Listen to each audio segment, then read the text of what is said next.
Das ist doch der Moment. Meer, Wasser, Sonne, Seeland. Herzlich willkommen.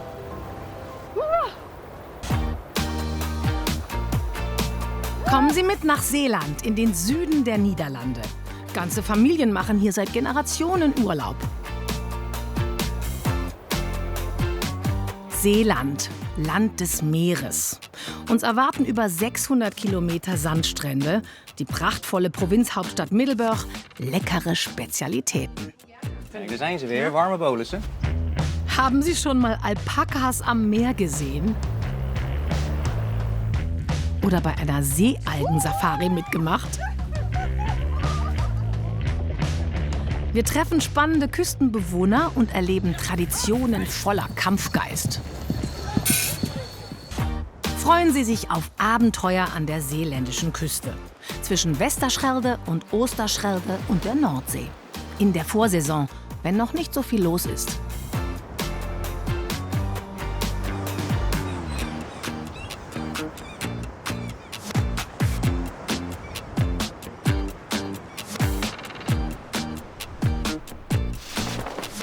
Die Provinz Seeland liegt im Südwesten der Niederlande und besteht aus Inseln, Halbinseln und einem Stück Festland. Wir sind unterwegs auf Walcheren und Schroven-Deuveland.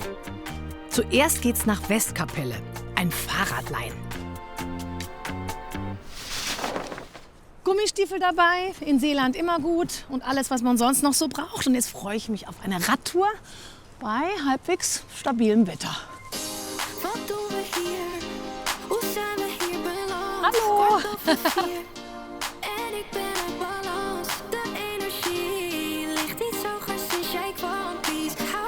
Hallo!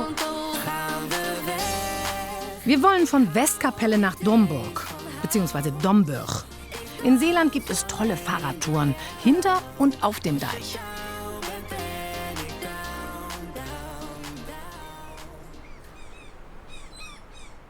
Willst du es mir noch mal kurz zeigen, das Fahrrad, wie das funktioniert? Wollen wir mal kurz gucken? Da sitzt der Papa. Vorne sitzt du. Und du sitzt da. Und dann kannst du so über deine Schwester drüber gucken. Und du bist ganz vorne und sagst immer, Vorsicht, jetzt kommt ein Leuchtturm. Oder so. Ja, dann noch eine gute Reise euch. Ui.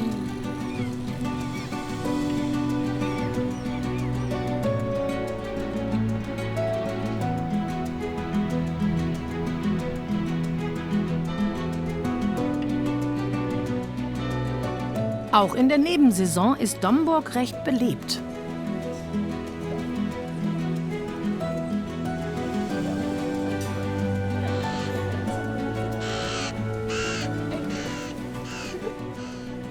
Zwischenstopp an einem der Fischläden.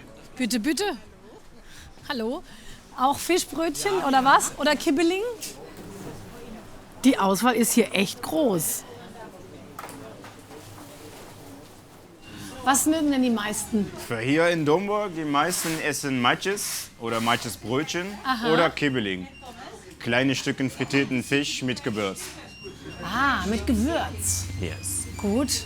Jawohl. Ich glaube, das finde ich spannend. Matjes ist auch immer toll, aber Jawohl. Kibbeling würde ich gerne nehmen. Jawohl. Einmal Einmal. für eine Person? Oder? Jawohl. Und da gibt es sogar so richtig, was ist das? Ja, das ist Gemüse von das Meer. Ja. Seegral heißt das. Wollen Sie es probieren? Gerne. Ja, natürlich. Probieren ist immer gut. Ja, und Das dann- wächst doch so am Das ist Am am Meer, Meer, ne? ja. Und das ist ein bisschen kann man einfach salzig. essen. Das können Sie so essen, ja. Gut. Ist das Jawohl. gesund? Sehr, sehr, Ja? sehr. Ja. Magst du das auch? Ja. Ja. Nur in die Pfanne, ein bisschen Butter und Knoblauch rein und dann ist perfekt. Die Kibbelinge sind fertig. Das sind kleine Stückchen Kabeljau, die erst in einen Teig getunkt und dann frittiert werden. Dazu gibt's Knoblauchsoße oder Remoulade. So, und für Sie Wunderbar. einmal Kibbeling. Thank you well, sagt man. Ne? Alsjeblieft. Danke. Een fijne dag. Danke. Ciao. Ciao. Oh, guck mal. Kriegt er auch was? Er guckt aber so, als könnte es sein.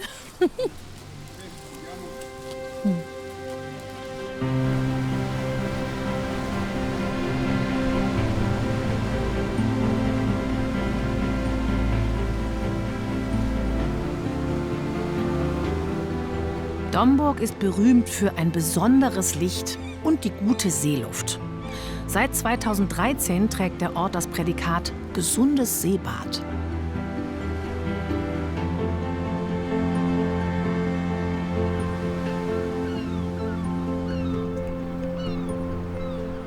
Auf dem Deich thront der Badpavillon. Er erinnert an die Zeit im 19. Jahrhundert, als Heilkuren mit Meerwasser populär wurden. Zum Baden kamen damals zunächst die Reichen und Adeligen.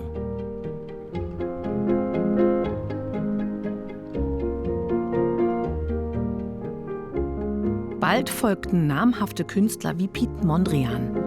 Anfang des 20. Jahrhunderts wurde Domburg zur Künstlerkolonie.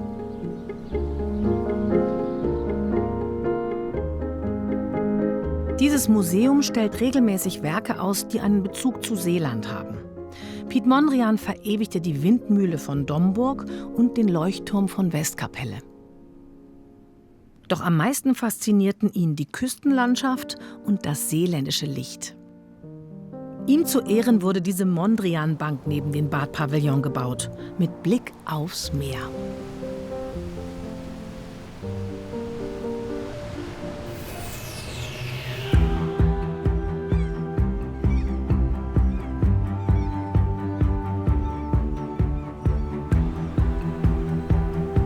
Wir fahren noch ein Stückchen weiter.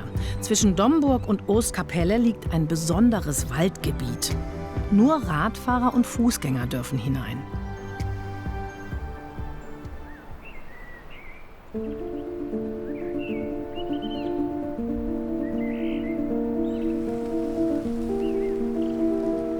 Diese Bäume wurden gepflanzt, um die dahinterliegenden Landgüter vor Wind zu schützen. Man sieht es den knorrigen Stämmen an, dass der Nordseewind hier ordentlich reinbläst.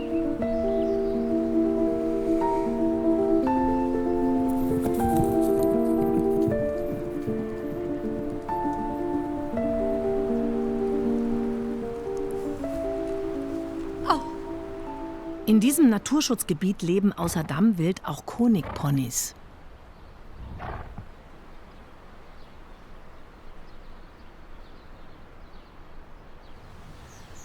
So anmutig sind diese Tiere. Toll und haben es so gut hier. Und sie sorgen auch für eine natürliche Landschaftspflege.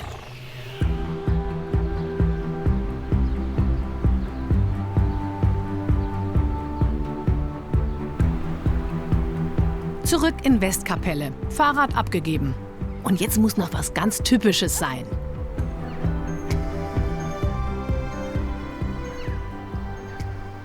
Frittjes.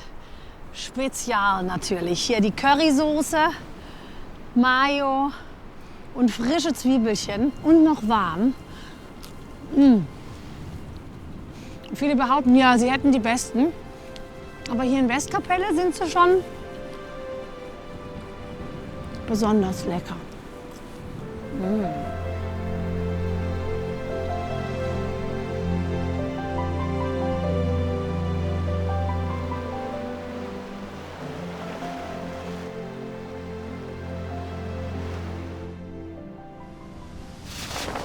Im Norden von Seeland liegt der Brouwersdam, ein Hotspot für Wasserspaß. In Bürghamstede gibt's eine süße Spezialität und von Achterkerke aus reiten wir zum Meer. 1962 wurde der 6 Kilometer lange Brouwersdam errichtet als Schutz vor Sturmfluten. Er verbindet Südholland mit Seeland. An windigen Tagen tummeln sich hier die Sportbegeisterten.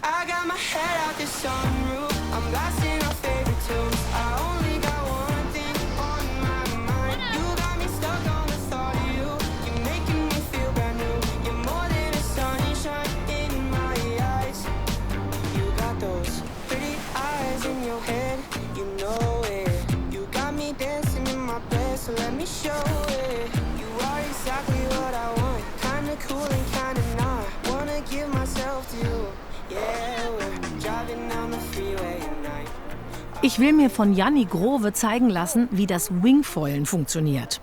Sie ist gebürtig aus Deutschland und leitet eine Kiteschule am Brouwersdam. Das ist die Fronttube und das ist die Strut. Das sind die Teile, die aufgepumpt werden. Magst du mir mal bitte die Pumpe geben? So, und dann treten wir das hier rein. Und dann kannst du mal lospumpen. Ja. Da kommen die Muckis raus. Ja, hier. das ist, ich merke schon, es ist schon beim Aufbauen klar. Das ist die erste Sporteinheit. Das ist Sport. Oh, 9. Wir sind bei Ja, 8. Und kräftig. Bis zur 10. Ja, du schaffst es. Komm. Gut. Krasses Ding. Super. Jetzt haben wir es. Sehr gut. Ich würde gerne ein bisschen mit dir noch ausprobieren, wie sich das anfühlt. Das Genau, ich hab das mir allerdings machen wir jetzt. tatsächlich das Knie verdreht. Guck, ich habe so ein Ding da dran. Ah, okay. Und deswegen werde ich so das ganz dolle, wilde Programm vielleicht nicht schaffen. Aber ich bin Nee, jetzt das gespannt. mit Brett lassen wir einfach heute weg. Ne? Ja. Das Knie muss ja erst mal heilen. Ja. Aber ein bisschen Winghandling hier am Gefühl für Strand, kriegen. das können wir Ja. auf jeden Fall machen. So, und dann dreht man den einfach um. Beim Wingfoilen geht es immer darum, den Wind zu fühlen. So, jetzt darfst du. Gut. Boah, aber der hat doch einen Zug jetzt schon drauf. Ja. Seitschritt. Und dann guckst schön über deine Schulter. Nicht den Wing angucken. Da. Oh, anziehen. Wieder hoch. Boah, ist es aber echt. Es geht voll auf die... Ja, da kriegt man Armmuckis hier. Ja, super machst du das. Mensch, jetzt will ich dich aber mal sehen, wie du übers Wasser fegst. Wingfoilen soll so ein bisschen sein wie Fliegen. Es beginnt damit, dass man mit dem aufblasbaren Segel, dem Wing, quasi den Wind einfängt.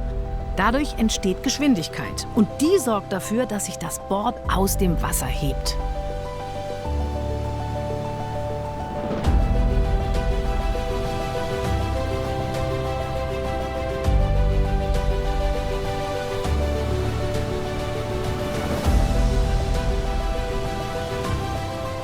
Alles steht und fällt wortwörtlich mit der richtigen Technik beim Beschleunigen. Bei Janni sieht das so einfach aus. Sie liebt dieses besondere Gefühl von Freiheit und Weite.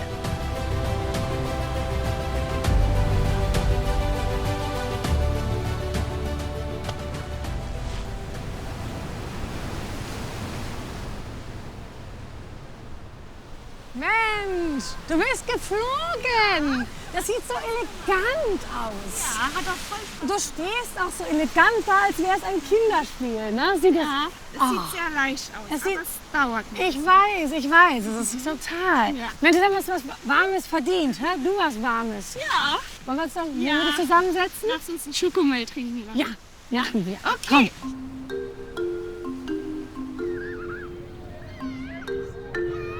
Das ist ganz typisch für Seeland. Kinderfreundliche Strände und alle paar Kilometer ein Strandpavillon zum Chillen.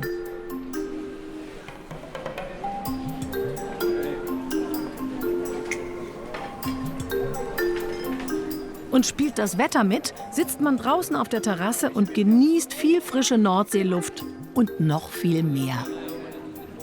Für Janni ist das hier quasi das Wohnzimmer. Von Frühling bis Herbst arbeitet sie am Brauersdamm. Ich probiere zum Kakao, zum Schokomel, Bitterballen. Das sind Fleischkroketten. Wie war das bei dir, als du hierher kamst? Was hat die Initialzündung gegeben? Ja, die Passion für Wassersport war natürlich schon da vorher. Habe vorher schon Kitesurfen gelernt und hatte schon überlegt, dass ich mein Leben ein bisschen verändern will, dass ich so eine Auszeit machen möchte. Und habe dann gedacht, ja, die Auszeit, die ist hier schön für ein Jahr. Ja. Und inzwischen sind es 9 Jahre. Echt jetzt? Ja. Und wie ist das Lebensgefühl hier? Ich meine, der Sport verbindet, die Freude am Meer und am Wasser. Ja. Holländer sind sehr entspannt. Es Ja. sind klar, ich bin deutsch, ne, und alles ist immer geregelt und getaktet und man läuft so voran. Aber die Holländer, die haben einfach noch mal so ein bisschen ein anderes Lebensfeeling. Und Ja. gut, es ist auch nicht zu verdenken, wenn man immer den Strand vor der Haustür hat. Ja. Und das ist schon schön. Ja. So was Flexibleres und Relaxteres? Oder wie würdest du das Leben, Ja, die Einstellung ein bisschen so entspannter. beschreiben? Ja.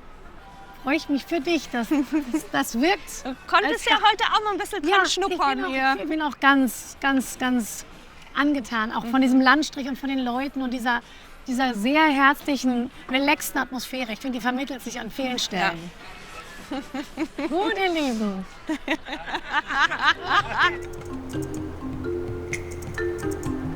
Und es gibt in Seeland immer wieder Neues zu entdecken. Dieser Luftsport nennt sich Soaring. Eine Art Gleitschirmfliegen mit Hilfe thermischer Aufwinde, die vom Meer herkommen.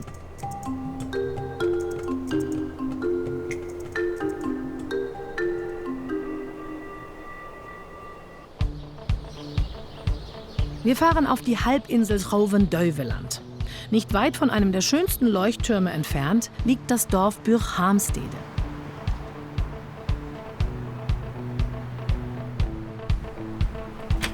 In dieser Bäckerei hat ein Generationenwechsel stattgefunden. Die 3 Kinder haben den elterlichen Betrieb übernommen und das Rezept für diese Zucker-Zimt-Schnecken. Die gibt's auch auf Eis oder mit einer Cremefüllung. Das berühmte Hefegebäck soll im 16. Jahrhundert von portugiesischen und spanischen Juden nach Middelburg gebracht worden sein. Das genaue Rezept wird aber von den Schwestern Amber und Romy und ihrem Bruder Rolf streng gehütet. Ein Familiengeheimnis. 19,10 € bitte. Ganz schön was los in der Bäckerei. Außer der berühmten seeländischen Spezialität gibt's noch viele andere Backwaren und natürlich Brot und Brotjes. Früher standen hier ihr Vater und der Onkel hinter der Theke.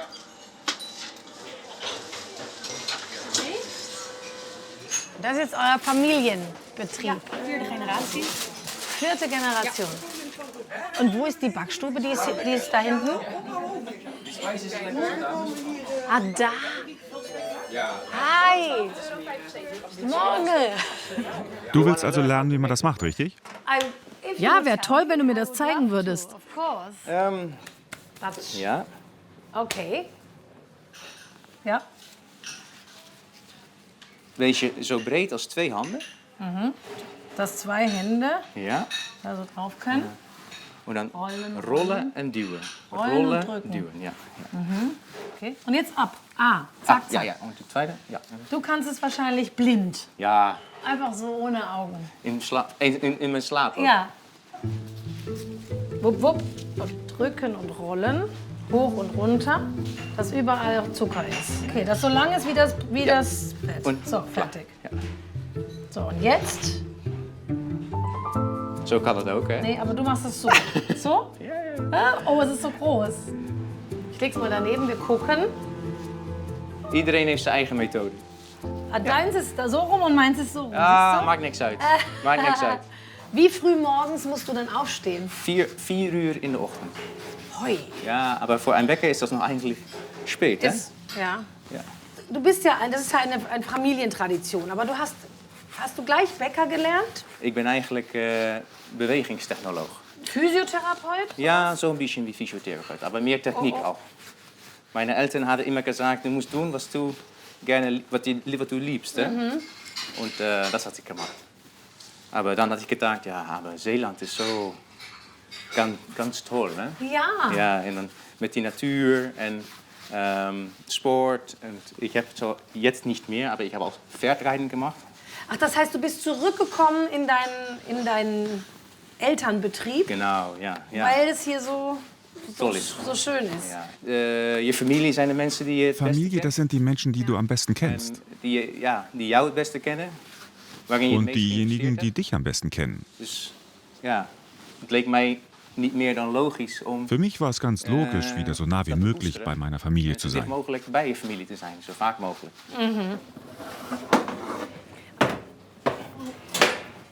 Oh, oh, oh. Oh. Sag doch mal, wie man das spricht. Wie heißt es? Zeeuwse bolus. Zeeuwse bolus. Zeer goed. Zeer goed. Zeeuwse bolus. Ja, ich kann probieren. Jetzt? Ja, als du Zack, rein. Geht? Der Profi kann halt heißer essen Riechen, wahrscheinlich, hè? ja? Ja. Oh, geht. Oh. Zo. Ich habe sie probiert. Oh, en? Oh. Lekker? Warm und sehr süß Ja. und sehr fluffig. Dat is het beste moment om ze te eten. Ja. Ja. Also warm direkt aus dem Ja, Ofen. dat is het beste. Ja. So süße Seiten hat Seeland.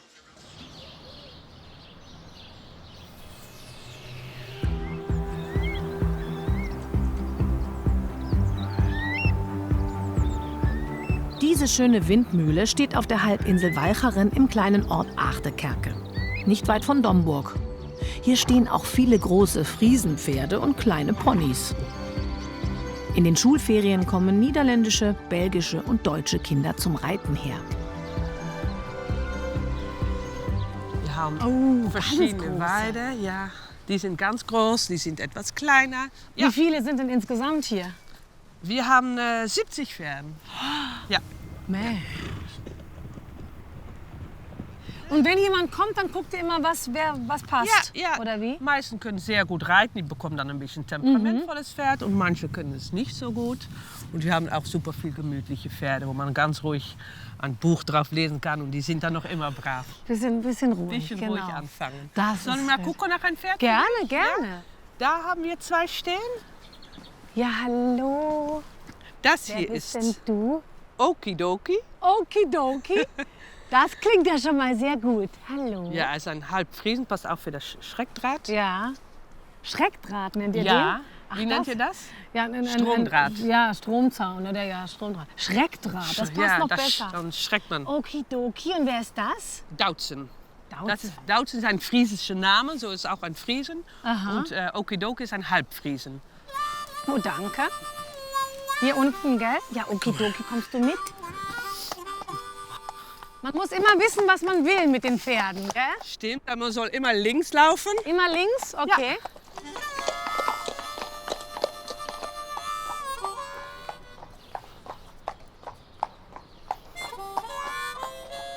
Wenn du willst, kannst du ihn losmachen. Und dann holen wir mal einen Bürstel und dann putzen wir die ein bisschen. Gerne. Vor den Traktoren hatten die Bauern in der Provinz Seeland ihre Pferde. Meist waren es belgische Kaltblüter. Arbeitspferde für sehr schwere Aufgaben in der Landwirtschaft, wie das Pflügen oder das Ziehen von Karren. Ah, guck mal hier. Oh. Oh, ja. Das lohnt sich richtig. Aber du hast früher auch mit den Pferden nicht mehr gearbeitet oder irgendwas? Nee. War Nee, ich nur- habe früher viel Turniere geritten, Springen und Dressur. Aber echt gearbeitet, nee. Das Ja. früher auch Ringstechen gemacht. Ah ja. Aber ganz früh, ganz lange her. Heute stehen die meisten seeländischen Kaltblüter anders im Mittelpunkt. Als Freizeitpferde. Und bei Wettkämpfen wie dem Ringstechen. Eine spannende Tradition, die wir später noch kennenlernen werden.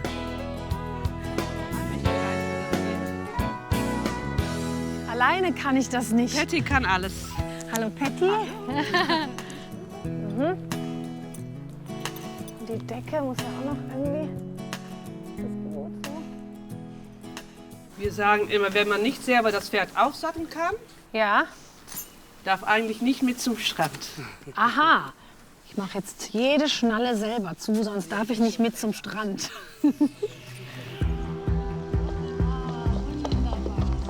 Es sind nur ein paar Kilometer von Aardekerke bis zum Meer. Okidoki, du machst das toll. So ein Strandritt dauert ungefähr 2 Stunden und ist das ganze Jahr über möglich.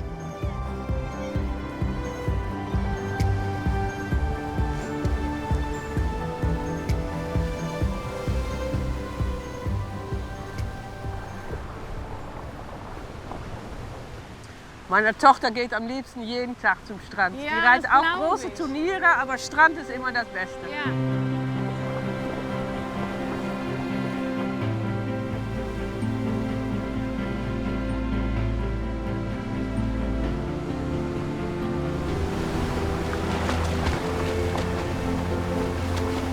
Schön, ne?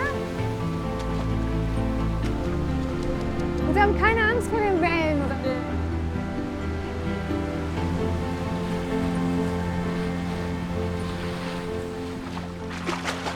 Ui, ui, ui. Manchmal legt er sich auch hin. Oh mein Gott.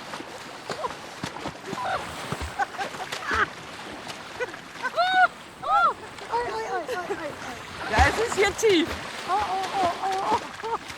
Was macht er? Er spielt. Ah. So, So, noch schön. einmal gucken, ob er Tschüss sagen will zum Wasser. Miteinander. Ja, es ist gut.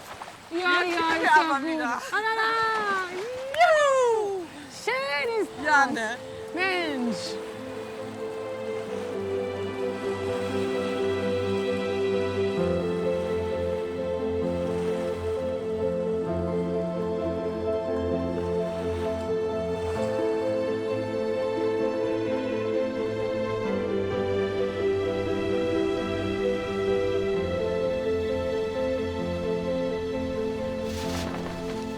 Morgen besuchen wir einen Rettungshof für besondere Tiere in Achterkerke. Und wir sind unterwegs in der Provinzhauptstadt Middelburg.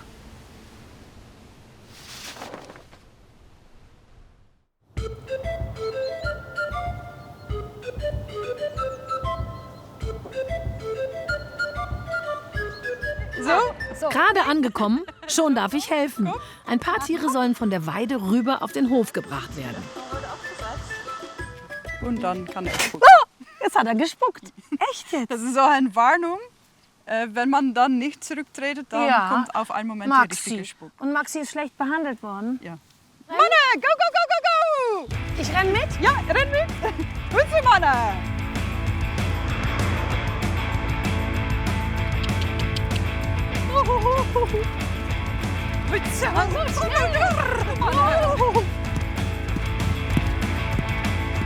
Oh, so schnell sind die.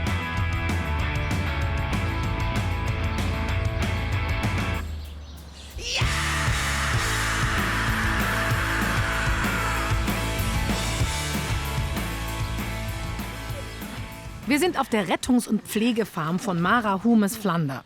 Die meisten dieser Alpakas wurden vorher schlecht gehalten. Und haben denn alle, die hier sind, so eine Geschichte, dass sie gerettet werden mussten? Oder hast du auch Wir haben 13 eigene Alpakas. So, die sind von Jungs ab an bei uns oder bei uns geboren. Und 14 eigene Lamas, sind auch so richtig unsere eigenen Tiere. Und sonst am Moment 65 gerettete Alpakas und 2 gerettete Lamas. Mensch, es kommen immer mehr dazu, hat man den Eindruck. Ne?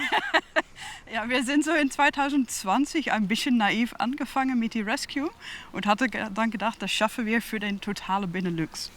Und sind wir sehr schnell zurückgegangen zu nur den Niederlanden. Und das schaffen wir auch nicht. Wir haben die meiste Zeit eine Warteliste.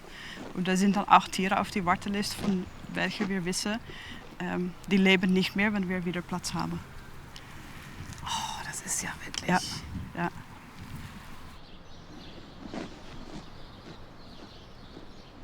Hier hinter steht das lichtbraune Alpaka. Das ist Joke und das ist die älteste am Moment. Die ist 24 Jahre. Hui. Und die kommt von einem Züchter, die dann die Tiere einfach irgendwo in eine Ecke von die Wiese stellt, ohne Wasser, ohne Essen, dass die auf einen Moment einfach sterben. Aber da sind richtig Leute, die machen es nur für Geld. Und wenn das Tier dann nicht mehr produktiv ist, lassen die das einfach sterben. Kann man sich gar nicht vorstellen, wenn man diese tollen Tiere sieht. Ne? Aber am Moment ist es in den Niederlanden so schlimm, dass man sich für 250 € auf Internet einen Alpaka bestellen kann.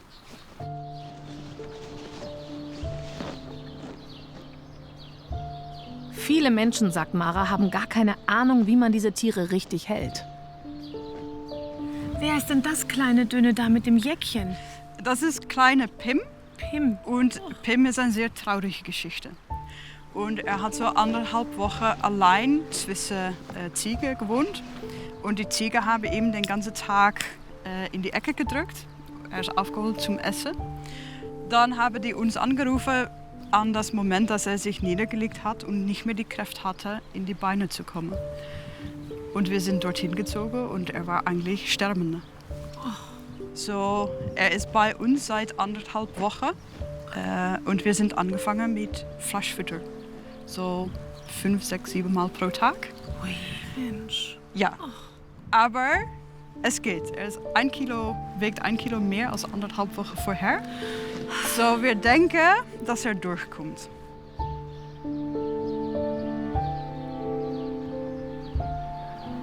Zur Farm gehört auch ein Mini-Camping mit Stellplätzen und originellen Unterkünften.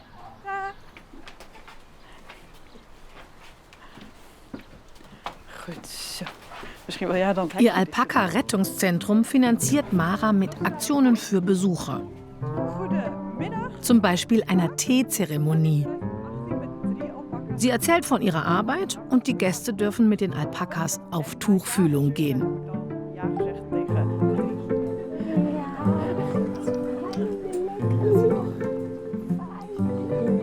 Oh. Das ist sehr rabiat. Oh. Da.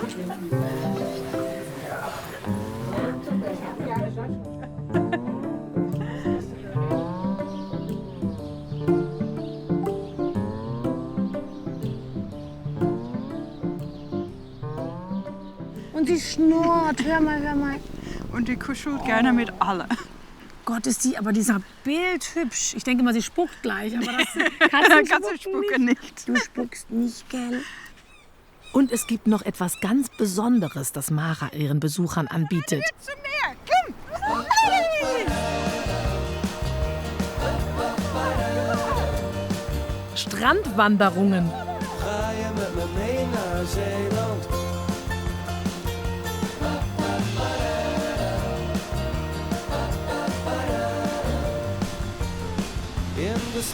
Alpakas gehören zur Familie der Kamelartigen.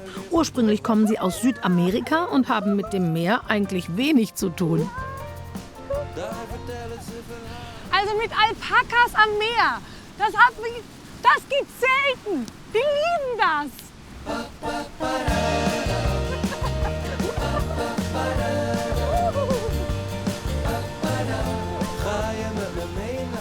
Guck mal, sie hat so eine lustige Frisur hier.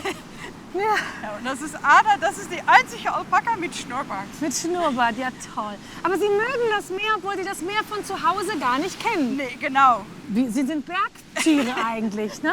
Aber überall in die Welt sieht man, dass Alpakas eigentlich gleich Wasser reingehen, wenn da Wasser ist. Und die lieben auch einfach so die Freiheit und das Raum vom Das Strand. Rennen und Springen und so.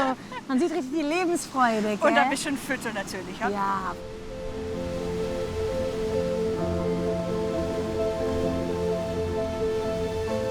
Nach 2 Stunden Strandwandern geht es zurück. Für uns und diese intelligenten und lebenslustigen Alpakas.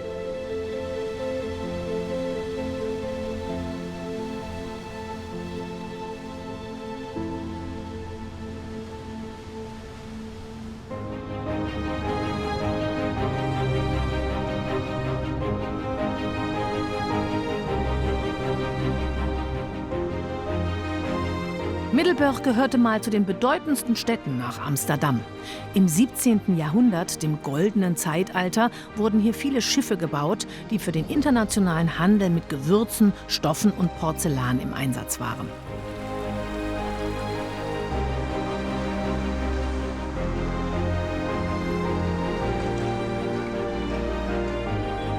Das alte Rathaus mit spätgotischen Verzierungen wird als eines der schönsten in den Niederlanden bezeichnet.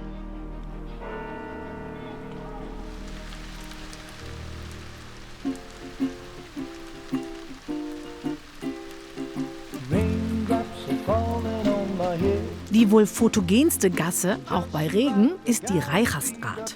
Hier hängen mal Sonnenschirme, mal Vogelkäfige.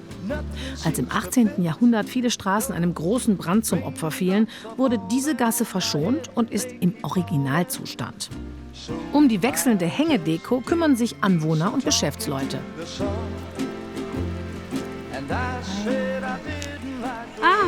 Ja, guten Morgen.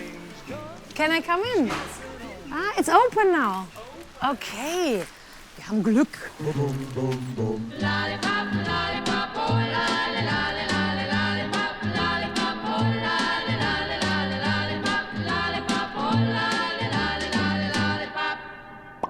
Also ich glaube, hier kann man einfach... Al die deutsche Leute, die kommen für den Lakritz. Ja? Ja. Aha.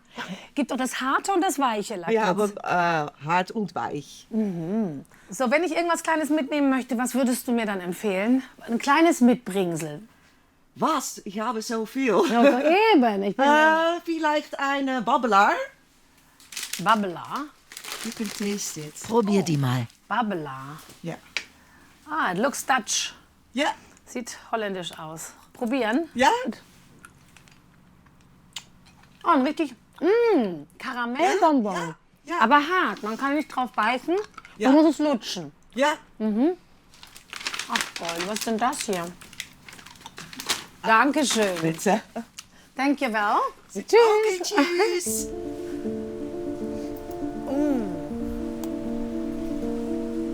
Am Ende der Reicherstraat gibt es noch eine Besonderheit. Diesen Blumenladen mit regelrechten Kunstwerken aus echten und unechten Pflanzen.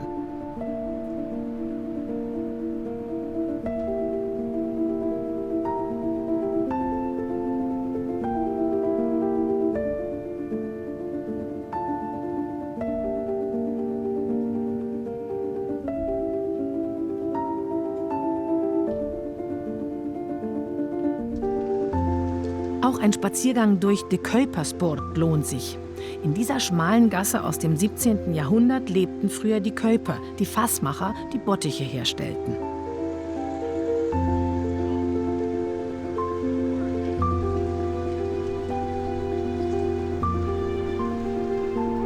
Dieser Mann hat einen ungewöhnlichen Beruf und der hat etwas mit dem Wahrzeichen von Middelburg zu tun, dem Abteiturm de Lange Jaan.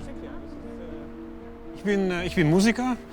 Ich habe studiert an der Musikhochschule in Utrecht und Amersfoort. Und in Amersfoort gibt es eine Schule für Glockenspieler. Glockenspieler. Ja. Wie nennt man das auf Niederländisch? Auf Niederländisch ist das ein Glockenspeler oder ein bijaardier. Glockenspeler oder ein Bijaardier? Ja. Und meistens sagt man bijaardier. Das ist Beieren, das ist Spielen auf die Glocken. Mit den Glocken, genau. Ja, ja. Wie viele Stufen musst du denn da immer zu deinem Arbeitsplatz Ja, hoch? mehr als 200. Und oben gibt es auch noch eine Leiter. Und, ja. Und man hat einen super Blick wahrscheinlich. Ja, ne? stimmt, ja. Also normalerweise gehe ich ja auf jeden Turm, wenn es geht. Aber ich habe mir so ein bisschen das Knie verdreht. Ja, schade. Ich glaube, dieses Mal würde ich sagen, du gehst hoch und machst Musik und ich lausche dir aus dem Café von hier unten. Ja, natürlich. Sie trinken einen Kaffee und hören zu. Ja, ist auch möglich. Ha? Und ich arbeite und mache Musik. Ah, das ist doch super Teamwork, Gut, finde ich. gut. Dann viel Spaß und ich bin gespannt. Danke. Bitte. Unterhalb vom Lange Jaan gibt es ein schönes Café in einem Innenhof.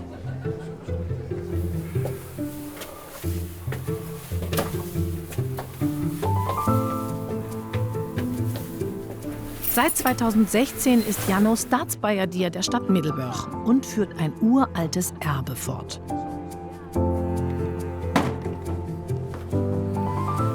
Das Glockenspiel entstand um 1500 in den Niederlanden.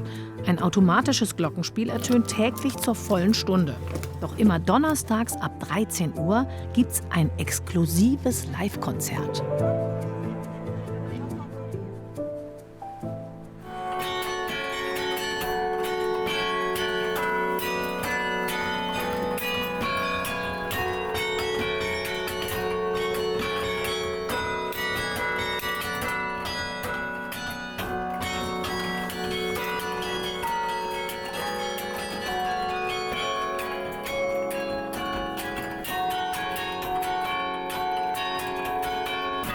Wer genau hinhört, erkennt vielleicht die Melodie.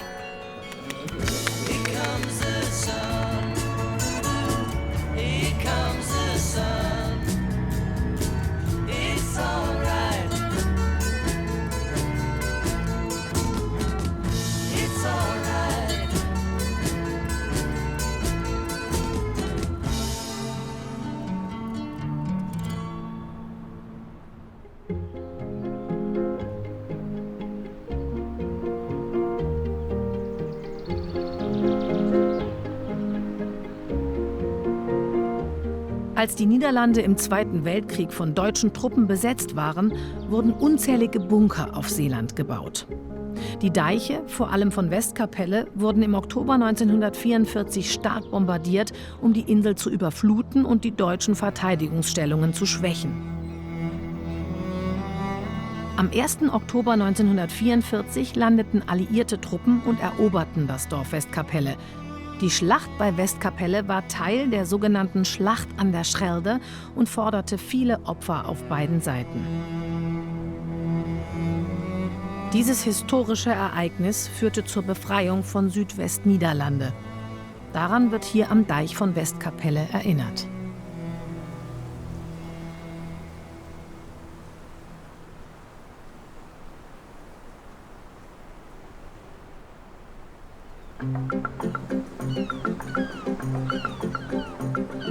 In jedem Frühjahr werden sie aufs Neue auf ihren Platz gekarrt, die Strandhüsche.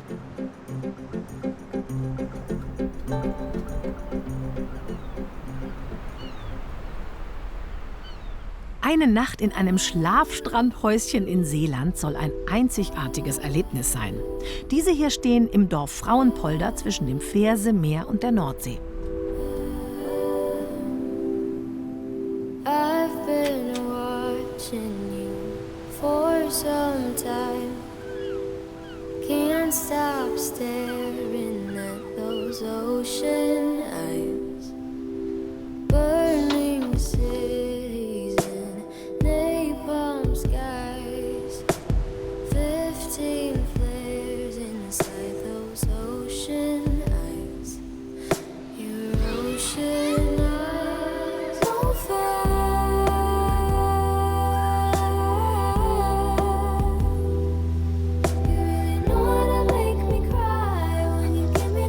Viel Platz ist in den Häuschen nicht. Bis zu 5 Personen können hier übernachten. Dafür hat man das Meeresrauschen beim Einschlafen.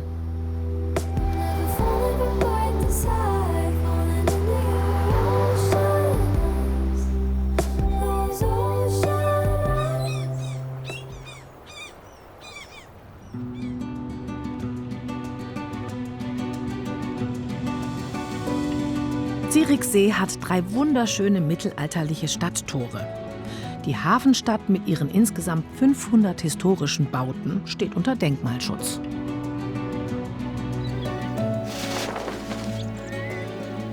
Von Zürichsee aus starten wir heute zu einer Segeltour in den Nationalpark Oosterschelde. Wir besuchen das Watersnood-Museum in Auerkerk und bei Kamperland treffen wir auf eine beeindruckende Rinderrasse. Ach, hallo. Sieht sehr gemütlich aus.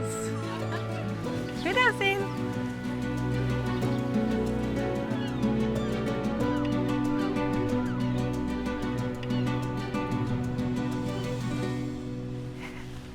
Geschmackvoll und nett gemacht. Man möchte sich überall direkt hinsetzen. Mache ich jetzt aber nicht. So eine entspannte Atmosphäre hier in Zürichsee. Diese kleinen Häuschen, die Möwen schreien und es riecht so schön nach Meer schon von hier. Oh, und ich freue mich sehr, weil wir werden nämlich jetzt auf eine Plattboden-Segelboot-Tour gehen. Und wenn wir Glück haben, werden wir hoffentlich auch Robben sehen. Am Ende des Hafens liegen ein paar historische Plattbodenschiffe. Wir haben auf der Skaldis angeheuert. Herzlich willkommen. Mein Name ist Jaap, ich bin Schiffereigner von der Skaldis. Brent ist mein Steuermann. So. Und ich bin ab jetzt sowas wie der Aushilfsmaat. Und weil es ein geschlagen Lein ist, muss es immer rechts rum. Immer rechts rum? Ja, okay. Weil anders geht es falsch. Ja, man braucht Ordnung auf so einem Schiff. Ich brauche jetzt doppelt so lang wie du. Aber das gibt's nichts. Es dauert noch 3 Stunden, bevor wir wieder da sind. So. Okay, wir haben Zeit. Wir haben Zeit. Gut. Gäste dürfen auch gerne mit anpacken an Bord. Das Segelboot ist von 1902. Solche Plattbodenschiffe können auch in flachen Gewässern wie dem Wattenmeer fahren. Früher, als es noch keine Brücken gab, waren sie das Transportmittel für Tiere und Waren.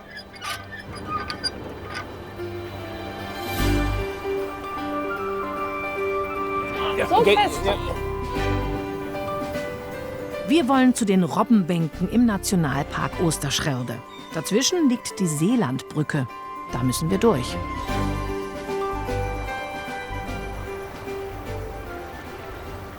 Am ersten fängt ihr an mit Klingeln, kling, und dann gehen die Bäume runter. Und wie lange ist sie auf? Nicht mehr als 10 Minuten. Und auch wenn es so viele Boote sind, eigentlich immer in 10 Minuten ist alles dann durch.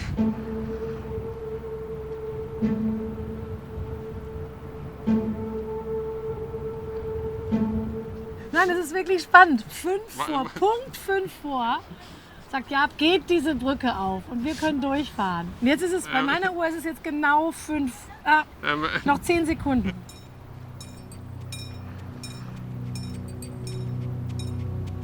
Schön. Jetzt, das sieht ja toll aus.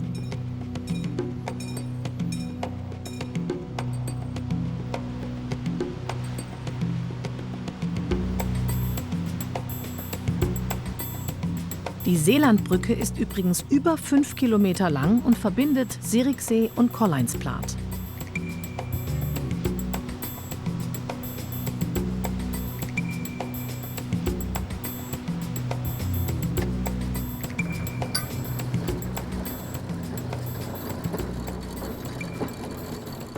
Okay, jetzt gehen wir die Seile abnehmen. Ja, zieh mal an. Okay, jetzt nehmen wir das Seil, das Segel.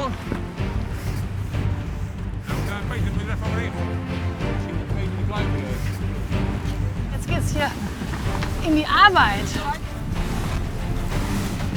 Und jetzt packen alle mit an. Ui, hallo.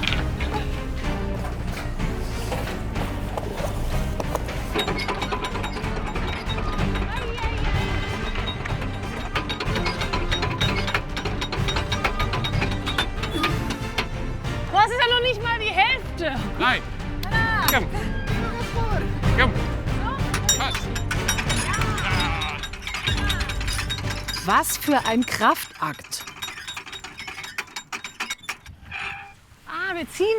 Wir hissen das Segel. Aber wenn Sie redet, haben Sie noch Luft, um hart zu ziehen, ne? Ja, ich sag nichts mehr. Hier lernt man Klappe halten und arbeiten. Und dann geht's ab.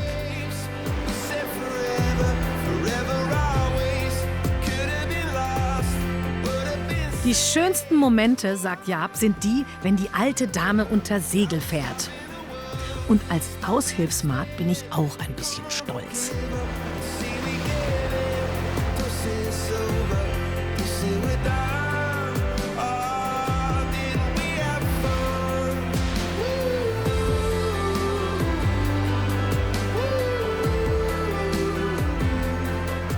...22 Meter lang ist das historische Segelschiff. Und seit über 20 Jahren macht Jaap solche Touren mit seiner Skaldis. Ja, es fühlt sich gut an, mit dir unterwegs zu sein. Man hat das Gefühl, du hast alles im Griff. Das ist super. Ja, doch. Doch, echt. Das ist toll. Und bei Sturm und Wind fahrt ihr aber nicht raus, oder? Wenn es ganz heftig kommt? Wenn es ganz, ganz heftig ist, dann gehen wir gar nicht raus. Was war damals diese große Sturmflut? 53. Ja, 53, ja. Ist das noch... Ein Thema? Ja. Ja, sicher. Immer. Ja, wir wohnen hier unter das Wasser, Seeniveau. Ja, blöd, aber ja, für mich ist das, was geht passieren. Ich weiß nicht, wohnen wir hier in 100 Jahren hier noch? Vielleicht nicht. Vielleicht wohnen wir alle in Deutschland, weil wir haben Höhe. Ja, ihr seid herzlich willkommen. Hast du noch ein Zimmer frei, oder? Ja, wir kriegen das hin. Nein, aber das ist auch schon die Überlegung, dass so viel Land unter dem Meeresspiegel ist und man das immer wieder das Land dem Wasser abbringen muss. Das ist ja eine Herausforderung. Ja, wir können das, Holländisch. Holländische Leute können das. Wir können unter Wasser leben. Ja, vielleicht wir sind mehr verwandt mit den Fischen noch immer. Wir wohnen auch unter Wasser. Ja. Oder mit den Robben. Wo sind die eigentlich? Siehst du da? So. Ja. Oh, ich glaube, kann das so... Ja? Diese Punkte auf diesem Sand... Nein, in die Ferne geht's noch. In der Nähe muss ich schon so machen. Aber hier so, ich ahne es schon. Ja. Ein paar Dutzend Robben haben es sich auf der Sandbank gemütlich gemacht.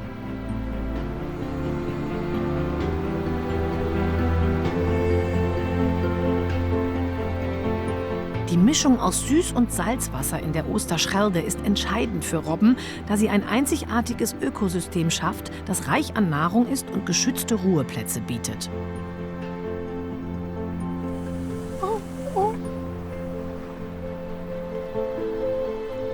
Und durch die Verbindung zur Nordsee kommen immer wieder frische Fische und Kleinkrebse vorbei. Hier gilt, bitte nicht stören.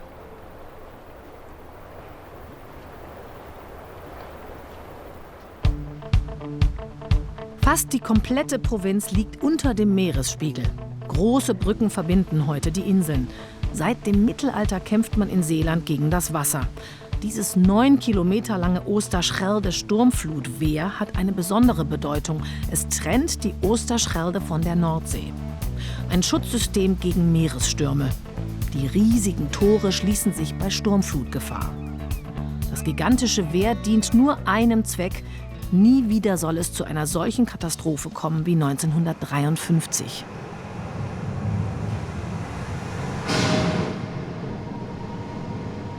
In der Nacht zum 1. Februar 1953 tobte ein schwerer Nordweststurm, Windstärke 9. Die Deiche waren in einem schlechten Zustand und brachen. An mehr als 150 Stellen. 1/6 der Niederlande wurde überschwemmt, tausende Häuser zerstört, ganze Dörfer verschwanden in den Fluten. Es war eine der größten Naturkatastrophen des 20. Jahrhunderts in den Niederlanden. Die Warnung kam für viele Menschen zu spät. Die meisten wurden im Schlaf vom Wasser überrascht.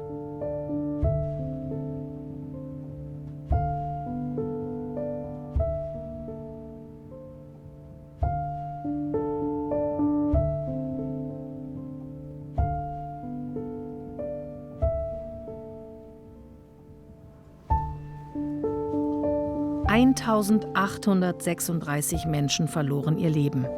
865 allein in Seeland. Darunter ein Baby, gerade mal ein paar Stunden alt.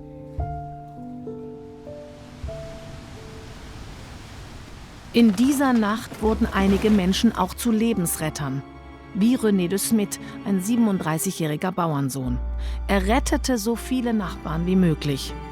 Selbst überlebte er die Katastrophennacht nicht. Tage später wurde sein Körper gefunden. Seine Uhr war um 4:57 Uhr stehen geblieben. Es dauerte fast 10 Monate, bis der letzte Deich geschlossen werden konnte. Diese riesigen Betonquader wurden von England hergeschleppt als Deichersatz. Sie liegen im kleinen Ort Auerkerk. Heute das Waterschnood-Museum, das Flutmuseum. Es erzählt von den vielen Schicksalen und zeigt, wie viel Hilfe damals aus der ganzen Welt kam. Aus Deutschland zum Beispiel vom Technischen Hilfswerk. Die Niederländer bauten ihre Dämme wieder auf und investierten Milliarden in den Hochwasserschutz.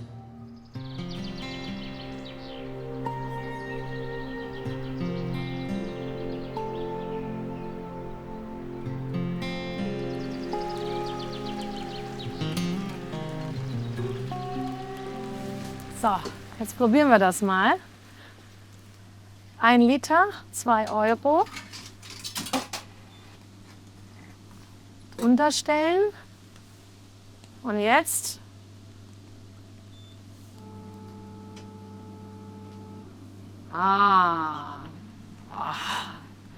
das ist jetzt eine ganz besondere Milch. Mega frisch. Sieht natürlich direkt.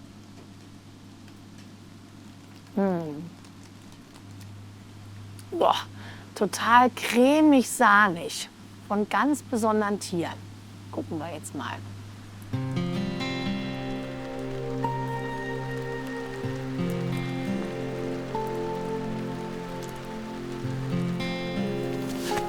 Wir sind auf der Wasserbüffelfarm Delta Buffalo bei Kamperland. Ja, Judith, Mensch, das ist ja eine richtige Herde hier. Ja, hè? Hallo. Misschien kunnen we ze wel aaien of zullen we dat daar doen? Das sind alles Wasserbüffelfrauen. Ja, allemaal vrouwen met 1 Mann. Oh, guck mal. Au. Nicht beißen, nur schlecken. Oh, guck mal, die haben so schwarze Zunge. Und weiche Zungen. Eine ganz weiche Zunge, stimmt. Nicht so, Ja, nicht niet zo rauw, nee. Klopt. Eine ganz sachte Zunge hast du, ja schön.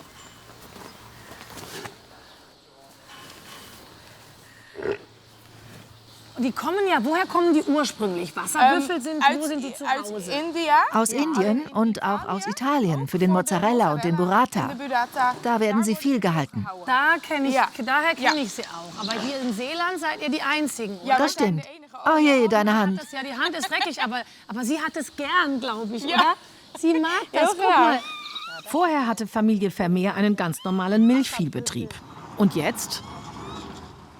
Ja, jetzt geht's. Yay! Oh mein Gott. Jetzt geht's los. Oh, oh ja, au, au, au.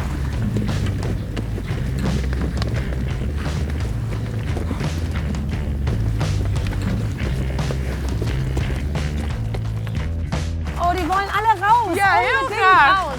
Ja, jetzt geht's raus, Mensch. Oh, ja. Oh, de boek. Ah. Schatz.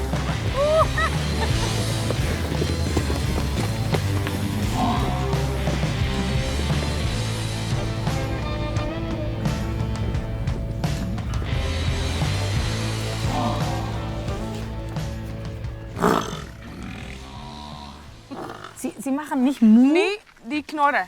Die knurren. Als een zwijn. Wie ein Schwein? Ja, luister maar. Komt er nog één?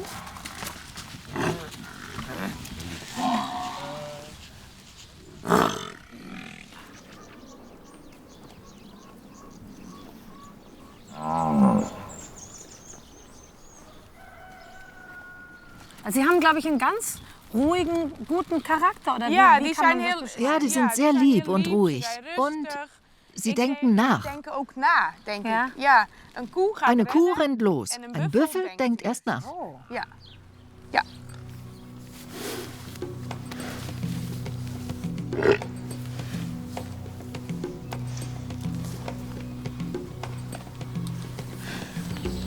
Ein paar Roboter nehmen Familie Vermeer viel Arbeit ab. Das Melken funktioniert durch den Einsatz von Sensoren, Robotik und Kraftfutter. Vorne lockt das extra Futter, hinten wird vollautomatisch gemolken.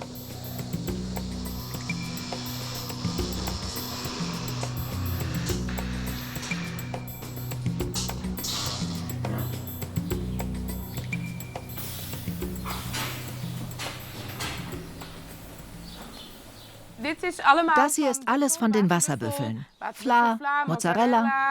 Büffelmilch, erzählt Judith, enthält mehr Kalzium und mehr Proteine als Kuhmilch. Jeden Freitag ist der Hofladen der Familie geöffnet. Eine Spezialität wird besonders gerne gekauft: Burrata. Dit is hem. So sieht es aus. Es wird mit einem Strick zusammengebunden. Das ist der Mozzarella als Sack.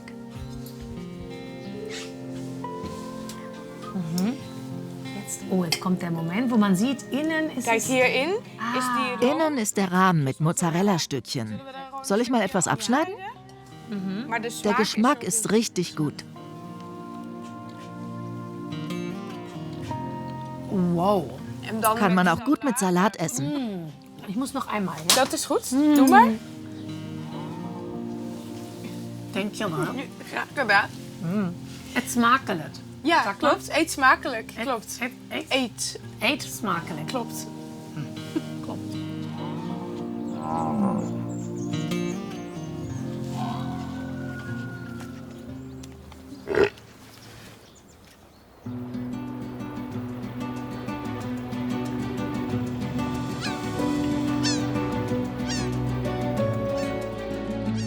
Ganz in der Nähe liegt das historische Fähre am Versemeer. Ohne Zweifel eines der schönsten Städtchen von Seeland.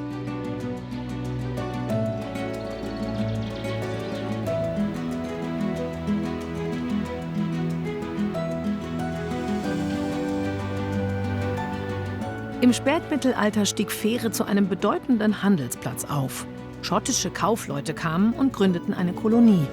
Fortan hatte der Wollhandel für die kleine Hafenstadt eine große Bedeutung.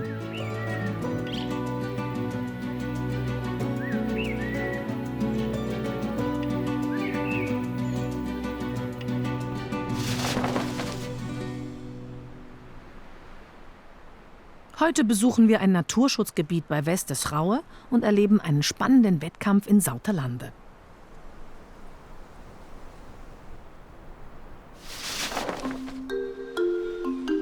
Und jetzt erwartet uns ein Naturerlebnis der besonderen Art.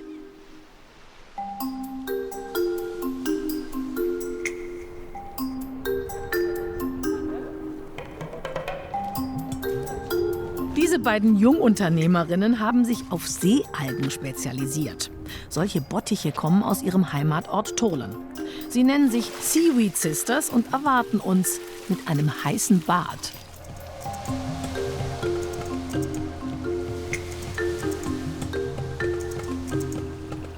Oh no.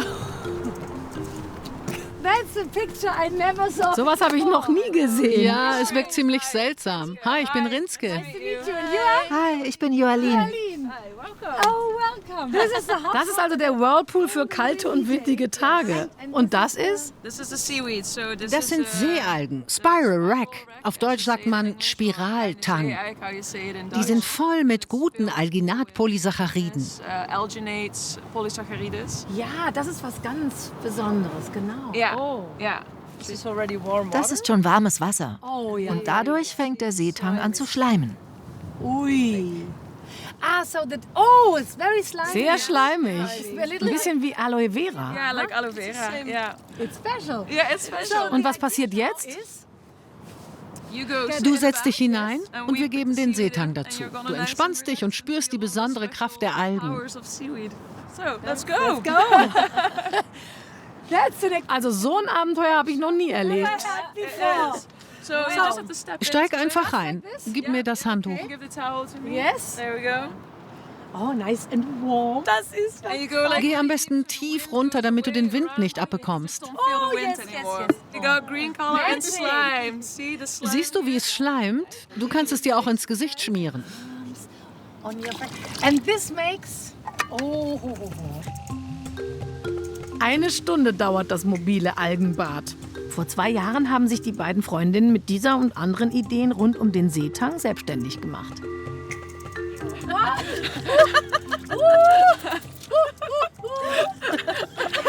That's amazing. It's like you're getting jetzt wirst du noch ein bisschen mit Schleim übergossen. And the slime Und der Schleim macht jetzt die Haut. Er macht die Haut weich und ist gut gegen Falten. Wir nennen das natürliches Botox. Botox, ja.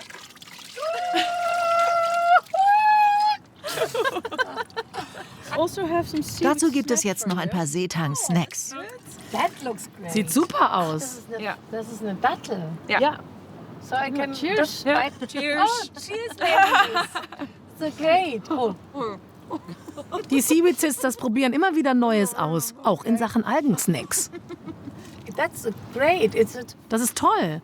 Und das ist von Natur aus salzig? Ja, definitely. Yeah. Thank you, Val. Ja, das ist echt ein ganz tolles Danke Erlebnis. sehr. Ja. Und wirklich, also alles Gute für eure Idee.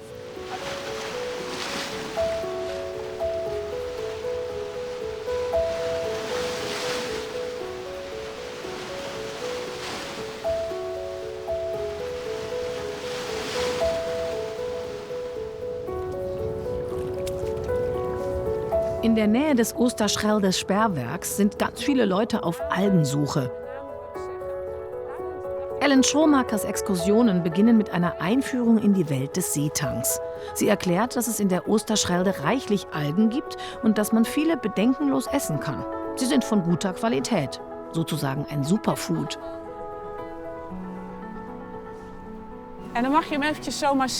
Wenn du jetzt ein wenig knetest, macht die Alge sogar Geräusche. Hört mal alle ganz genau hin.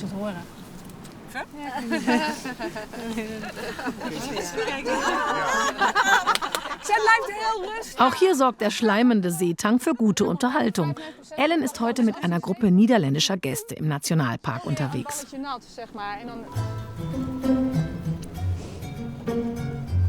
Algen sammeln ist verboten, aber Ellen hat von der Naturschutzbehörde eine Ausnahmegenehmigung. Es wird geerntet, genascht und später noch zusammen gekocht. Das kann je hier gut zien.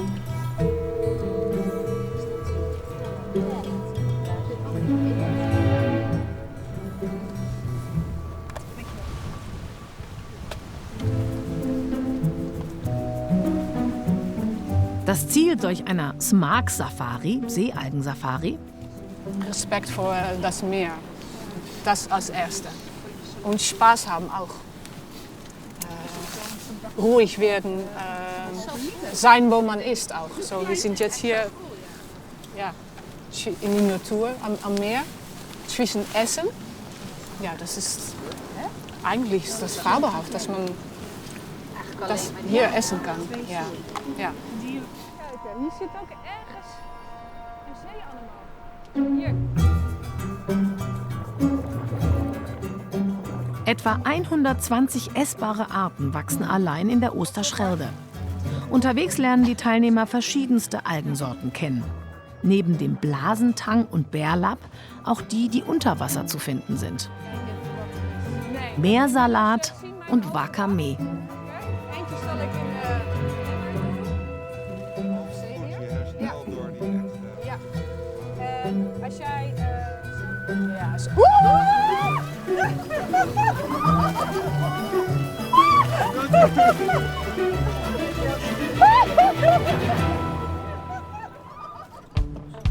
Am Ende der Smark-Safari wird zusammen gekocht. Es gibt selbstgemachtes Seetang-Sushi.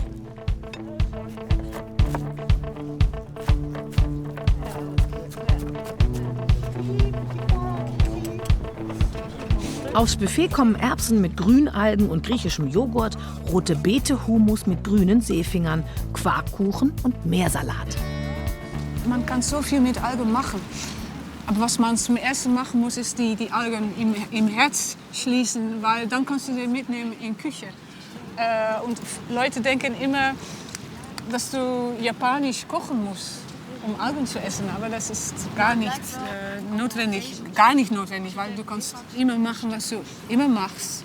Und dann dein favorite Rezept kochen und dann machst du Algen dazu. So einfach ist es eigentlich.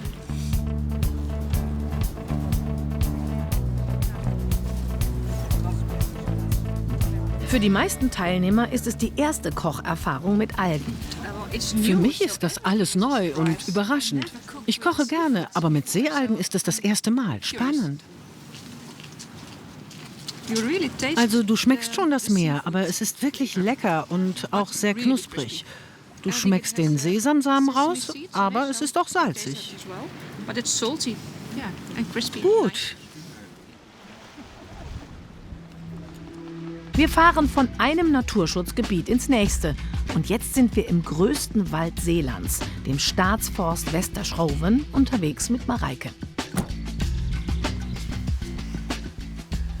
Guck mal. Oh, ein See. Ein See, ein kleines See, ja. Da wird Wasser ingepumpt für Trinkwasser zu machen. Ja. Mareike Liemann ist die Försterin hier. Wie viele andere Seeländer setzt auch sie sich sehr für das Thema Nachhaltigkeit ein. Süß? Süß? Ja? Ja, sehr süß. Sehr süß, ja. Man kann es trinken. Qualität. Ja, wir könnten jetzt das schon trinken. Ja.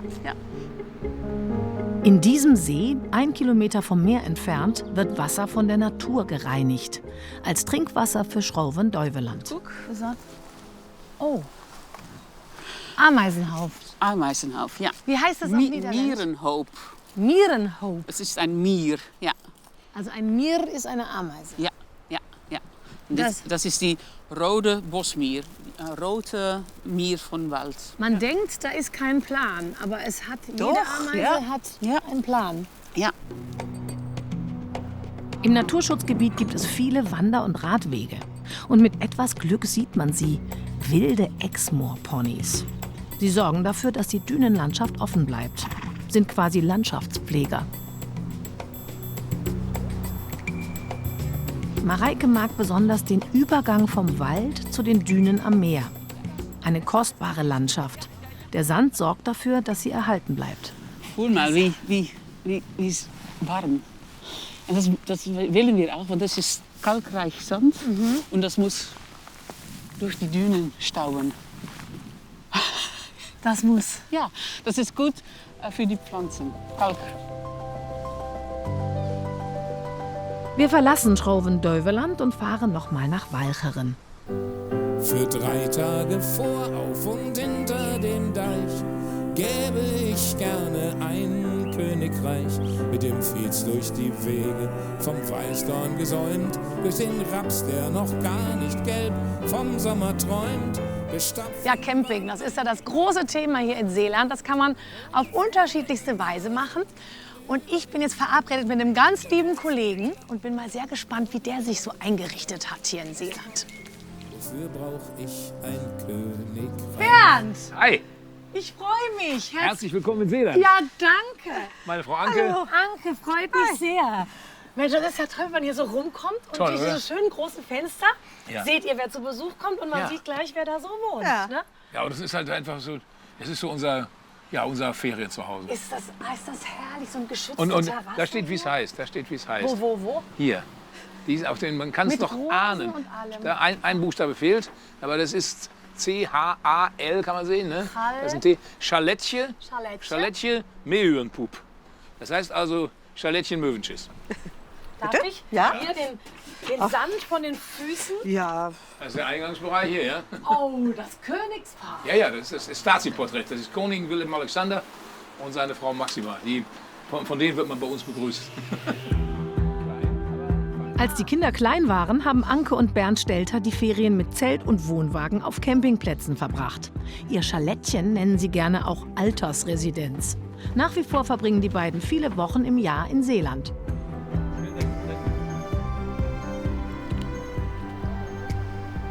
Ich finde, in Seeland ist das Wetter eigentlich sehr oft ziemlich gut. Der Golfstrom kommt genau hier an Land. Ja? Und zwar exakt in Sautelande, links neben der Pommesbude. Da trifft er auf Land. So ist klar. Und wie ist das mit der Sprache, Bernd? Also das ist ja Niederländisch. Man denkt immer, man versteht es, aber man versteht es ja doch nicht so einfach mal eben. Also wir haben ja am Anfang auch lange Zeit Urlaub gemacht und dann so gut wie nichts verstanden. Also gut, die Speisekarte konnte ich rauf und runter, Frikadelle Spezial, Frimayo und so. Aber der Rest nicht. Und irgendwann haben wir beide gesagt, es ist respektvoller, wenn man auch Niederländisch sprechen kann. Und dann haben wir das gelernt. Ja, haben beide Niederländisch sprechen gelernt. Und Echt? Habt ihr zusammen einen Kurs gemacht? Oder? Ich hab angefangen bei der Volkshochschule. Super. Kurs und ich habe im Internet er hat dann mit App. Mit der App das weitergemacht. Ich glaube, wenn man einmal begriffen hat, wie die Sprache funktioniert und wie man welche Buchstabenkombinationen ausspricht, dann wird es wesentlich einfacher. Seit Jahren schreibt Bernd hier auch seine Campingkrimis, die alle in Seeland spielen. Die beiden fühlen sich mit Land und Leuten hier sehr verbunden. Ja, ich finde es ja wirklich faszinierend, dass Seeland so ein Sehnsuchtsort ist für ganz viele.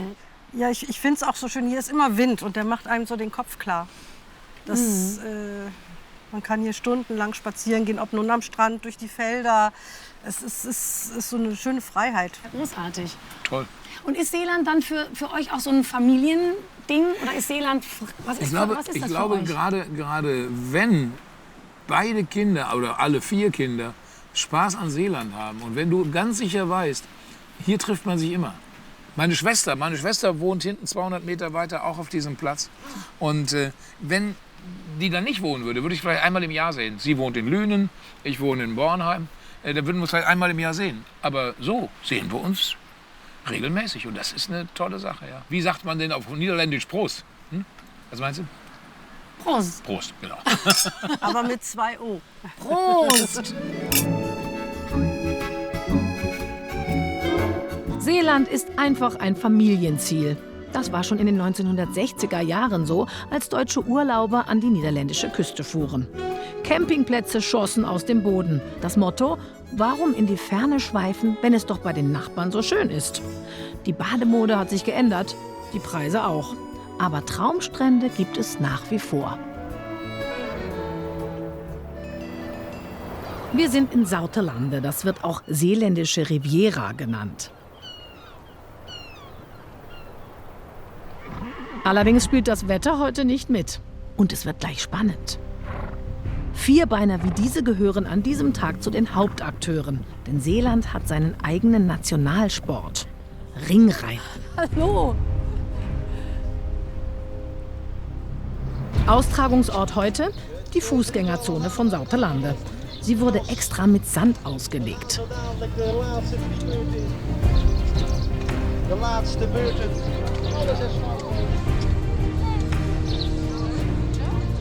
Der Wettkampf geht auf Ritterturniere im Mittelalter zurück. Die Regeln: Die Reiter müssen mit einer Lanze Ringe aufspießen. Vom Rücken ihres Pferdes aus und im Galopp.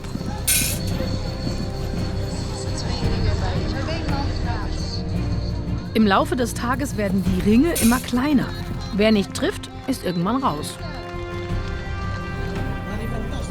Fast jedes Dorf auf Walcheren hat einen Ringreiterverein. Auch eine Top-Mannschaft aus Sautelande ist bei dieser Meisterschaft dabei. Hier startet gerade Stein. Direkt im Anschluss reitet Bart. Als letzter der Mannschaft ist Jos am Start. Sie kämpfen schon seit dem frühen Morgen und sind ziemlich gut im Rennen. Ihr seid die Favoriten? Nein. Nicht hier, in Sautelande. Also, okay. Heute fahren so viele gute Reiter mit, das ist unglaublich. Nur das Beste von beste Fahrt hier. Ja? Ja. Und wie die Champions League. wirklich? Ja. Aber ihr seid noch dabei. Noch sind alle dabei. Ja. Und am Schluss gibt es dann einen Gewinner. Oder ein Team? Ein Team. Ein Team gewinnt. Und der persönliche Besten. Und wir haben auch noch einen. Wir haben noch einen, wie das machen kann. Aber wir sind noch nicht klar. Nein, wir müssen noch 3-mal fahren. 3 Vlingen en jullie mogen gaan met Gravingen 1. Hier de 25 uit 25 vaststeken.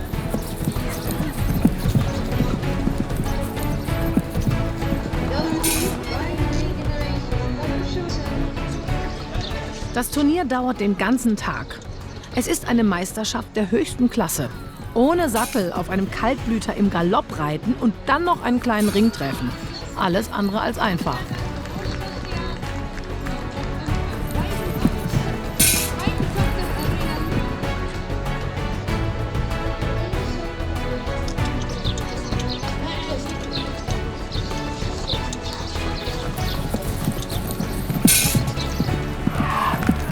Am Ende hat unser Reiter aus Sautelande richtig gut abgeschnitten.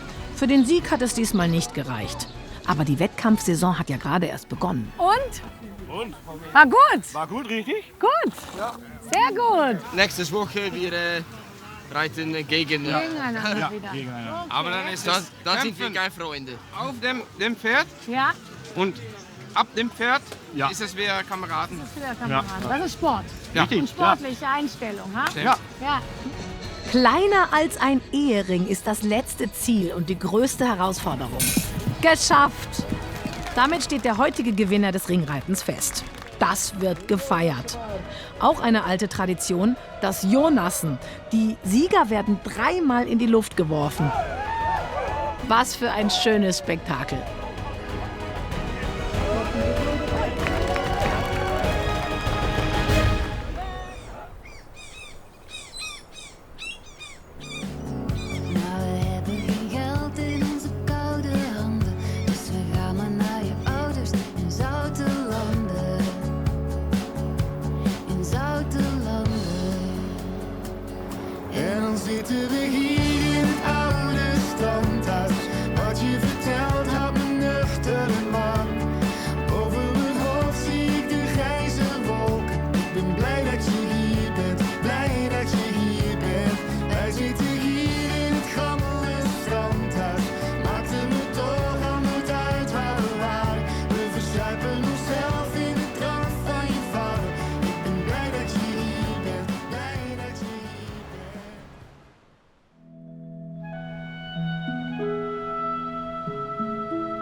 Jeden Morgen vor Sonnenaufgang fahren die Männer raus auf die Osterschelde zur Muschelernte.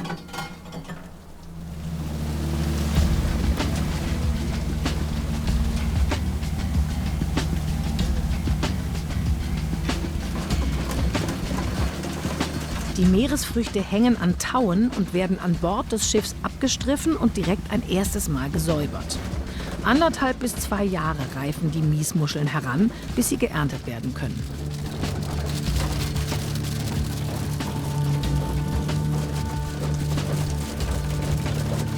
Jacko und seine Kollegen arbeiten auf Hochtouren. Miesmuscheln sind ein Naturprodukt und schmecken frisch am besten.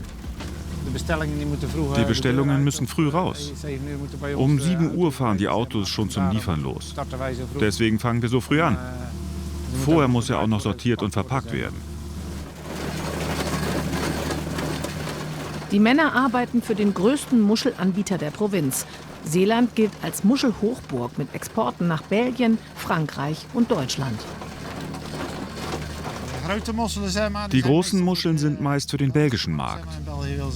Da mögen sie die großen, die viel Fleisch haben. Die mittleren und kleinen Muscheln gehen oft an Supermärkte und nach Deutschland. Und die allerkleinsten gehen meist nach Frankreich. Muscheln in Seeland werden schon seit rund 150 Jahren gezüchtet. Früher wurden sie gefischt. Heutzutage gibt es die Unterwasserlandwirtschaft. Und die Miesmuscheln werden geerntet.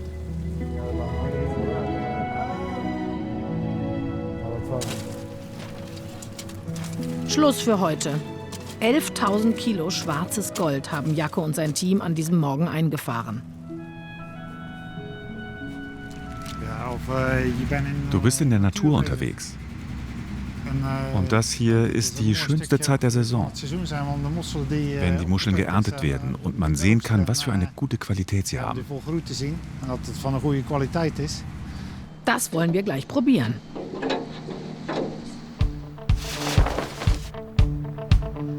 Und dafür geht's noch einmal raus aufs Wasser. Von Jerseke aus. Es wird eine Überraschungstour.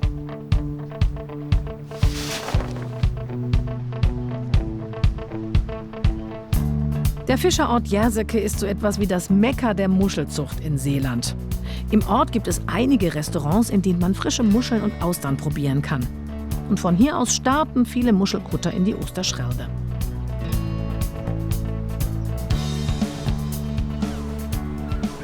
Bernd Stelter hat einen Ausflug für uns geplant. Und wir haben keine Ahnung, was uns erwartet. Hi Pim. Bernd, wie geht's dir? Ach, toll. So, Tamina. Hallo, Tamina, hallo. Was ein prächtiges Herrlich, ne? Boot. Super, ne? Hi. Also es wird ein wilder Ausflug, sehe ich Ja. in der Ausrüstung, ne? Und sie ist wasserfest. Ich bin drin. Ja, Nummer 2 drin. So. Los, Mann. Leinen los. Leinen Ja, los, genau.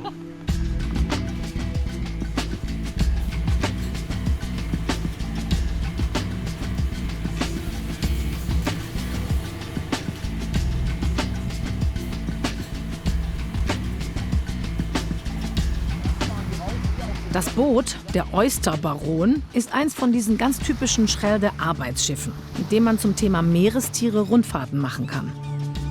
Doch gleich ist Niedrigwasser und wir sollen runter vom Schiff. Hier rüber? Ja, genau. Das Abenteuer geht weiter. Ja. Bernd, guck mal. Guck mal, die Gemüse. Oh, oh. Auf die Sandbank jetzt. Auf die Sonnenbank machen wir das. Ich ahne was.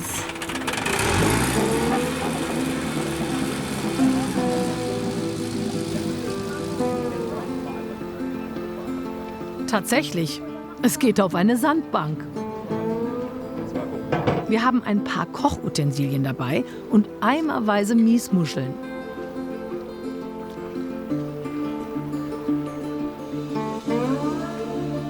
Das ist ja nun wirklich sehr spezial. Also ne? ich liebe Muscheln. Ich finde, es ist was ganz Tolles, Leckeres, Kalorienarmes. Aber auf der Sandbank hatte ich sie noch nie. Jetzt kommt die Wahrheit ans Licht. Pim ist Koch und Caterer und will uns ein raffiniertes Muschelgericht zaubern. Das ist mir leider ins Watt gefallen. Der Deckel, kein Problem. Ein Glas Weißwein. Ja. Muscheln soll man niemals kochen, aber immer dampfen. Frische Muscheln? Die kommen jetzt direkt von hier. Genau, die haben wir sauber gemacht. Pfeffer. Pfeffer drauf. Lorbeerblatt. Lorbeerblatt. Zwiebeln dazu.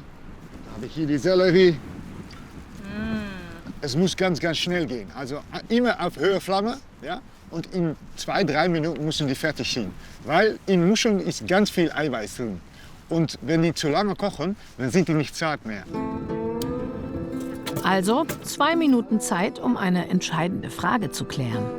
Was unterscheidet die Niederländer von den Deutschen? Also ich glaube, der Niederländer ist gelassener. Und wir haben die bessere Fußballspieler. Ja, unbedingt. Ja, Moment. Da bin ich mir nicht ganz sicher. Aber ich habe also schon eine Menge Fußballspiele auf dem Campingplatz oder so gesehen. Und wenn dann die Holländer spielen, bin ich natürlich für die Holländer. Es sei denn, sie spielen gegen uns. Dann nicht. Ja, dann genau. Also Muscheln kann man auch ganz gut roh essen. Ne? Die Franzosen nennen das Moule Paquet, also Pakete Muscheln. Ja. Nur ein bisschen zwischen die zwei Schale. Hast du es mal Dann gemacht? kann man das so Ich auch nicht. wie eine Hering essen. Au! Ja, dann mach mal. Kannst du mal probieren? Fang du Ja? mal an. Guck mal. Einfach. Zack. Ja, wir gucken so eins. Super. Also,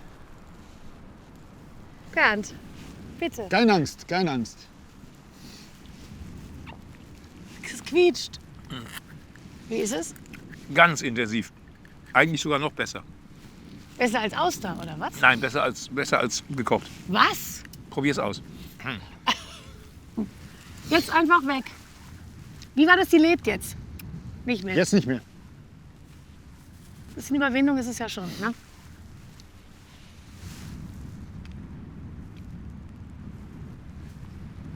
Das Geschmack von uns mehr, ne? Ja, das auf jeden Fall. Intensiv, oder? Krass.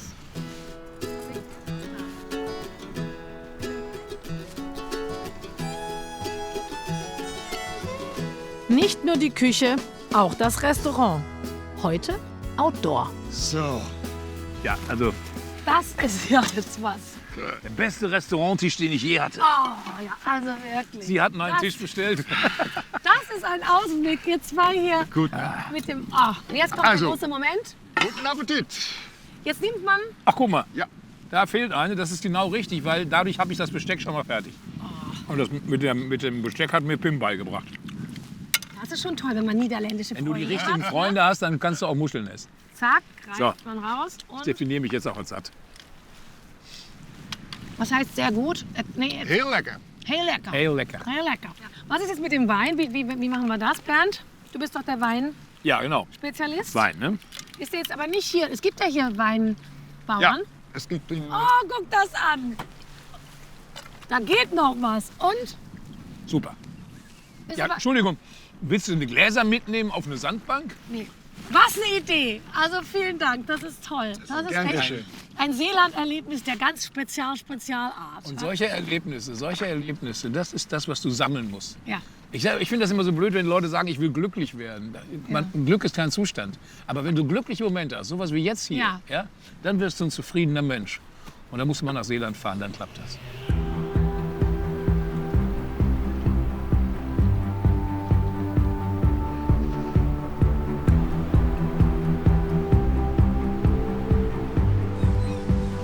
Schön ist in Seeland, oder? Einfach bei jedem Wetter. Ich hoffe, es hat Ihnen gefallen. Tot ziens und bis zum nächsten Mal.